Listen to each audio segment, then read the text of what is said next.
اے اہل اسلام، اب اللہ اور اس کے رسول کی طرف سے ان مشرکوں سے جن سے تم نے عہد کر رکھا تھا بیزاری اور جنگ کی تیاری ہے۔ سو مشرکو، تم زمین میں 4 مہینے چل پھر لو اور جان رکھو کہ تم اللہ کو عاجز نہ کر سکو گے، اور یہ بھی کہ اللہ کافروں کو رسوا کرنے والا ہے۔ اور حج اکبر کے دن اللہ اور اس کے رسول کی طرف سے لوگوں کو آگاہ کیا جاتا ہے کہ اللہ مشرکوں سے بیزار ہے اور اس کا رسول بھی۔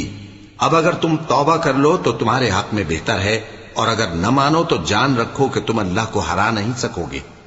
اور اے پیغمبر، کافروں کو دکھ دینے والے عذاب کی خبر سنا دو۔ البتہ جن مشرکوں کے ساتھ تم نے عہد کیا ہو اور انہوں نے تمہارا کسی طرح کا قصور نہ کیا ہو اور نہ تمہارے مقابلے میں کسی کی مدد کی ہو، تو جس مدت تک ان کے ساتھ عہد کیا ہو اسے پورا کرو، کہ اللہ پرہیزگاروں کو دوست رکھتا ہے۔